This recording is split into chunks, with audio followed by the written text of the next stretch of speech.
আমার বাবা মা তো জোর করে বিয়ে দিছে, বুঝিস না? টাকা পয়সা থেকে শুধু বিয়ে করছি। যাই হোক, অত কথা কোনো কাজ নাই, আমি তোকে যা বলি শোন। কাজ করছিস খুব ভালো কথা, এবার আরেকটু কাজ বাকি আছে, বুঝছিস? কাজটা হচ্ছে এখন একে তো ঘুম করতে হবে লাস্টটাকে, বুঝিস না? কি ম্যাডাম, এসব কি বলতেছেন আপনি? আপনি আমাকে শেষ করে দেওয়ার কথা বলছেন, আমি শেষ করে দিছি। আমার টাকা বুঝিয়ে দেন, আমি চলে যাব।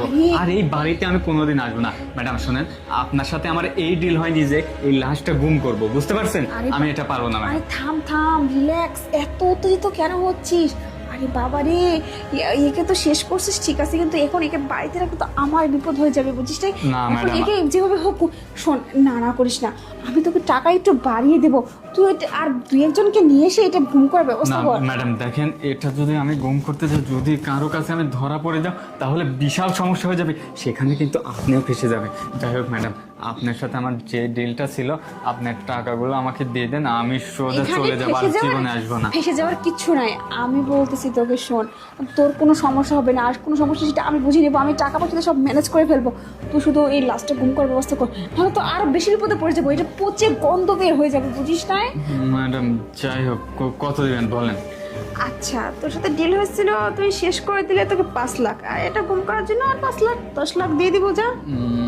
না ম্যাডাম, আপনি তো অনেক টাকা পাবেন, সয় সম্পত্তি পাবেন, আর একটু বাড়াই দিন। আরে তুই তো দেখতেছি সুযোগ বুঝে। আচ্ছা যাই হোক ম্যাডাম, আপনার কথাও থাকলো আমার কথা থাকলো, একবারে 20 লাখ টাকা দেবেন। না না, আচ্ছা আমি তাহলে গেলাম। আরে তুই কি বলছিস? তুই কি ফায়দা লুটতে চাচ্ছিস নাকি? হ্যাঁ, একটা কাজ ম্যাডাম করছিস বলে। আমি অত কথা বলার আমার সময় নেই, আর আপনি যদি রাজি থাকেন বলেন, আমি তাহলে আর একটা লোক ডেকে আমি লাশটা গুম করার ব্যবস্থা করতেছি, ঠিক আছে? আচ্ছা আচ্ছা, ঠিক আছে ঠিক আছে, বুঝতে পারছি, এখন সুযোগ বুঝে কোপ মারতেছিস, তাই না? আচ্ছা ঠিক আছে, কর, আমি দেখতেছি কি করা যায়, সবকিছু ম্যানেজ করতেছি আমি। এ বন্ধু, আশেক তো। আরে তুই কি লোক নিয়ে আসছিস না? হ্যাঁ ম্যাডাম, নিয়ে আসছি। কি বলিস, লোক নিয়ে আরে আসছিস? নিতে হবে কেন? আমি টিম নিতেই হবে। স্যার ওঠেন। আরে তুমি, এই তুই ওকে শেষ করিসনি?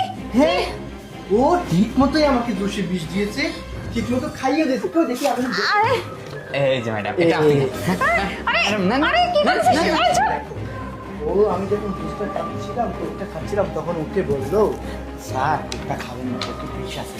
ও তোমার মতো, তোমার কথা মতো কোকে বিষ মিশিয়েছে ঠিক, কোকটা আমাকে খাইয়েওছে ঠিক, কিন্তু এর মাঝখানে আমাকে শুধু বলে দিয়েছে, স্যার ওটা খাইয়েন না, ম্যাডাম বিষ আছে। আপনি কি মনে করছেন স্যারকে আমি শেষ করে দেব, আর আপনার কথা মতো আমি কাজ করবার, আপনি সবকিছু নিয়ে ভেগে যাবেন? এটাই তো চেয়েছিলেন। দেখ তো। আসলে আমি এই নাটকটা একটু স্যারকে নিয়েই সাজিয়েছি, বুঝতে পারছেন? আপনাকে হাতে নাতে ধরার জন্য, আর আপনার